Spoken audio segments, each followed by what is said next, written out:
आप कोई साधारण विधायक नहीं ना हैं, आप एक संवैधानिक पद पर हैं और आपके पद की गंभीरता बढ़ती है जब आप विपक्ष के नेता की भूमिका में होते हैं। ऐसे में उसको गंभीरता से लेना ज़रूरी है। मुझे नहीं पता कि वो क्यों विधानसभा से गायब थे, पर कारण जो भी हो इसको भी उतना ही महत्व देना चाहिए। उस बाढ़ को लेकर लगभग 11,000 करोड़ की राशि अलग से आवंटित की जाती है, ऊर्जा को लेकर अलग से राशि आवंटित की जाती है, इंफ्रास्ट्रक्चर को लेकर राज्य में अलग से राशि आवंटित की जाती है। प्रधानमंत्री जी और वित्त मंत्री जी का धन्यवाद करूंगा कि एक लंबे समय से जो बिहार और बिहारियों की मांग थी, उस मांग को सुना गया है, उस मांग को पूरा किया गया है। अगर इस पर भी अगर राजद और कांग्रेस को अगर ऐतराज है तो ये वही लोग हैं जो कतई बिहार का विकास नहीं चाहते हैं। नमस्कार, मेरा नाम प्रेम है और आप लाइव स्ट्रीम देख रहे हैं। चिराग पासवान दिल्ली से अभी पटना पहुंचते हैं और नेता प्रतिपक्ष तेजस्वी यादव पर खूब बरस जाते हैं। देखिए, तेजस्वी यादव मानसून सत्र में सदन में नहीं थे, इसको लेकर लगातार सवाल खड़े हो रहा है। एनडीए के तमाम नेता तेजस्वी यादव पर सवाल खड़े कर रहे हैं और चिराग पासवान का कहना है कि तेजस्वी यादव मामूली विधायक नहीं है, वो विपक्ष के नेता प्रतिपक्ष है। कारण जो भी हो, पर अपनी जिम्मेवारी निभाना चाहिए। क्या कुछ करें चिराग पासवान, पहले हम आपको वो सुनवाते हैं। देखिए, उस बैठक में नीति आयोग की उस बैठक में मैं भी मौजूद था और ये सरासर गलत इल्ज़ाम है कि किसी का माइक वहाँ पे बंद कर दिया गया। पहली बात तो जब ये विपक्ष बोलता है कि माइक बंद कर दें, उस माइक का कंट्रोल वहाँ पे बैठे किसी भी व्यक्ति के हाथ में नहीं होता है, उस व्यक्ति के खुद के हाथ में होता है। ना लोकसभा में, ना राज्यसभा में, ना ऐसी किसी बैठकों में, ऐसी बैठक में माइक सामने लगा होता है, ऑन ऑफ का स्विच सामने ही होता है। तो ये बात बोलना सरासर झूठ है जब कोई ये बोलता है कि मेरा माइक बंद कर दिया गया। हाँ, हर मुख्यमंत्री को, क्योंकि समय की बाध्यता थी, ओपन एंडेड अगर डिस्कशन को रखा जाता तो संभवतः हफ्तों तक ये बैठक ही चलती रहती। ऐसे में हर मुख्यमंत्री से ये विनम्रता पूर्वक आग्रह किया गया था कि अपनी बातों को संक्षेप में एक तय समय सीमा के भीतर रखा जाए। जब वो समय सीमा पूरी हुई, सिर्फ एक रिमाइंडर के तौर पर उनको ज़रूर, जैसे तमाम मुख्यमंत्री को दोबारा से नोटिफाई किया गया कि भाई आपका समय समाप्त हो रहा है, इस तरीके से। बट उसके बाद जिस तरीके से बंगाल की मुख्यमंत्री ममता बनर्जी जी एकदम से उत्तेजित होकर उस बैठक को बीच में ही छोड़कर चली गई, मुझे लगता है ये आचरण गलत है। अगर आपको अपनी बात को रखना भी है, कोई नाराज़गी भी है, तो वहीं पे रखती ना, बोलती कि अभी मुझे और बोलना है, मुझे और कहना है।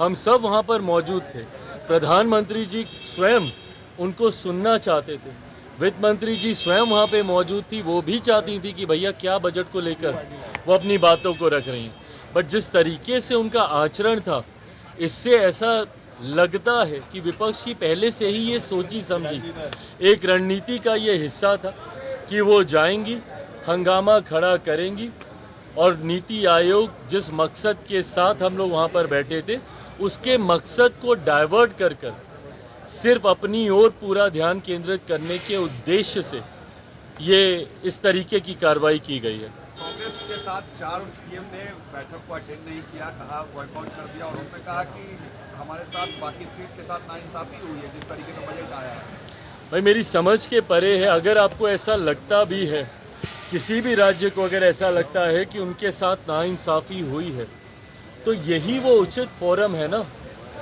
नीति आयोग की बैठक ही वो मंच है जहां पर जाकर आप प्रधानमंत्री जी के समक्ष अपनी शिकायतों को आप रख सकते थे। इस मंच पर जाकर अपना ऐतराज़ आप दर्ज करा सकते थे, अपनी आपत्ति आप दर्ज करा सकते थे।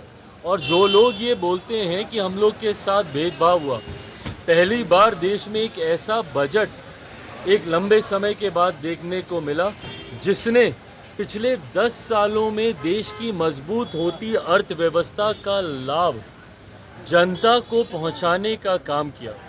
इसमें जहां प्रमुखता से देश के गरीबों का जिक्र किया गया, अन्नदाता का जिक्र किया गया, नारी शक्ति का जिक्र किया गया, युवा शक्ति का इसमें जिक्र किया गया। ये ऐसे सेक्टर्स हैं जिसमें प्रमुखता से उनको लाभ पहुंचाने के लिए योजनाओं की और राशि की घोषणा की गई। जो राज्य कहते हैं कि उनके साथ अनदेखी हुई, क्या उनके राज्य में गरीब नहीं है? क्या उनके राज्य में महिलाएं नहीं हैं? क्या उनके राज्य में किसान नहीं हैं? क्या उनके राज्य में गरीब वर्ग से आने वाले युवा हो, महिलाएं हो, किसान हो, क्या ये लोग नहीं हैं? तो सिर्फ राजनीतिक हंगामा करने के लिए, और मैं दावे के साथ कहता हूँ कि भाई ये लोग पिछले बजट भी निकाल कर दिखाएं कि किस किस राज्य को कितना कितना आवंटन किया गया है जब सरकार कांग्रेस के नेतृत्व में चल रही थी। यूपीए की सरकार हो या उसके पहले की सरकार हो, कितने राज्यों का जिक्र किया गया।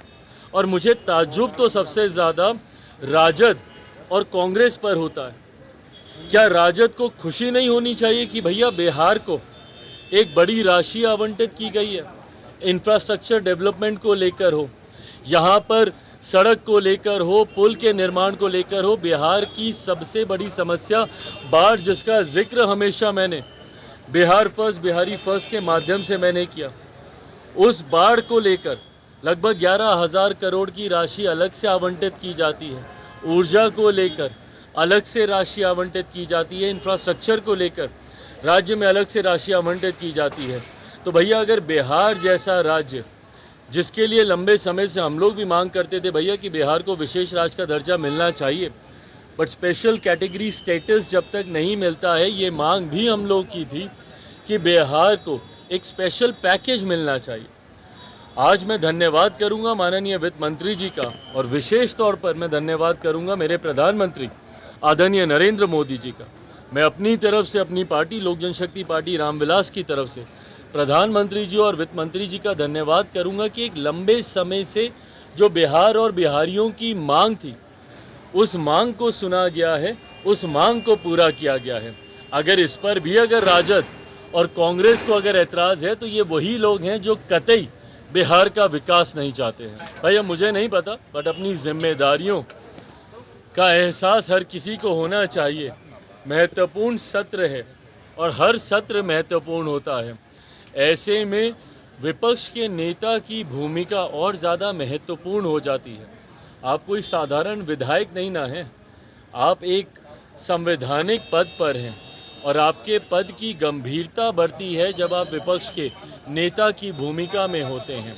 ऐसे में उसको गंभीरता से लेना ज़रूरी है। मुझे नहीं पता कि वो क्यों विधानसभा से गायब थे, पर कारण जो भी हो, इसको भी उतना ही महत्व देना चाहिए। एक सवाल है कि कांग्रेस की विधायिका है नेहा तिर्की, उन्होंने सवाल खड़ा किया है कि रामगढ़ में बिहार के लोग मुखिया क्यों बनते हैं? डेमोग्राफी चेंज पर सवाल है। क्या चीज़? रामगढ़ में बिहार के लोग आकर मुखिया क्यों बनते हैं? बिहार, वहाँ पे रामगढ़ में बिहार के लोग मुखिया क्यों बनते हैं आके? क्या मतलब? कांग्रेस की नेत्री है, उन्होंने झारखंड के सवाल किया कि झारखंड में आके क्यों आके बिहार के लोग आके मुखिया बनते हैं? देखिए, ये क्षेत्रवाद फैलाने का प्रयास विपक्ष के नेताओं के द्वारा से समय समय पर होता रहा है। कभी जाति के आधार पर, कभी धर्म के आधार पर, कभी क्षेत्र के आधार पर। मुझे खुशी है इस बात की, बिहारियों में इतना सामर्थ्य है। आप सबसे बड़े पदों से लेकर एक मजदूर की श्रेणी में भी आप देखिएगा तो देश के हर राज्य में एक महत्वपूर्ण भूमिका बिहारी निभाते हैं। आप बड़े बड़े बिजनेस हाउसेस में चले जाइए, वहाँ पर आपको बिहारी मिलेंगे। बड़े बड़े मीडिया हाउसेस में आप चले जाइए, बड़े बड़े पदों पर वहाँ पर आपको बिहारी मिलेंगे। कहने की ज़रूरत नहीं है, सबसे ज़्यादा IAS IPS ऑफिसर्स हमारे बिहार से आते हैं। बड़े बड़े अधिकारियों के पद पर विभिन्न राज्यों में, कल नीति आयोग की बैठक में हम मौजूद, वहाँ पर भी कई ऐसे बड़े अधिकारी जो विभिन्न राज्यों में बड़े पद पर हैं, उन्होंने भी आकर जब अपना परिचय दिया तो उन्होंने बताया कि वो भी बिहार से हैं। और वहीं एक ऐसा बड़ा तबका भी बिहारियों का है जो विभिन्न राज्यों में जाकर मजदूरी का काम करते हैं और उस राज्य की अर्थव्यवस्था को गति देने का काम करते हैं। ऐसे में मुझे गर्व होता है एक बिहारी होने के नाते कि बिहारी इतने सक्षम हैं जो आज देश के अलग अलग कोने में भी अपना झंडा बुलंदी से वो फहराने का काम कर रहे हैं। पर जो लोग ऐसी टिप्पणी करते हैं वो लोग सिर्फ क्षेत्रवाद के आधार पर बांटने की साजिश करते हैं। मैं मानता हूँ भारत सिर्फ भारतीयों का है, और भारतीयों को ये संवैधानिक अधिकार है कि देश के किसी भी कोने में जाकर वो कार्य कर सकते हैं। धन्यवाद। तो अभी आप चिराग पासवान को सुन रहे थे, तमाम मुद्दे को लेकर क्या कुछ कहा उन्होंने, आपने सुना है किस तरीके से कहीं ना कहीं तेजस्वी यादव पर बरस रहे थे और ममता बनर्जी जो आरोप लगा रही थी उस पे भी चिराग पासवान जवाब दे रहे थे और कह रहे थे कि कोई किसी का माइक बंद नहीं करता है। क्या कुछ कर रहे थे चिराग पासवान, हमने आपको वो तमाम बयानों को सुनवाया। फिलहाल के लिए इतना ही, बने रहे लाइव के साथ। लाइव स्टूडियो को सब्सक्राइब नहीं किया, सब्सक्राइब कीजिए। हमारे फेसबुक पेज को लाइक करना बिल्कुल न भूलें। धन्यवाद।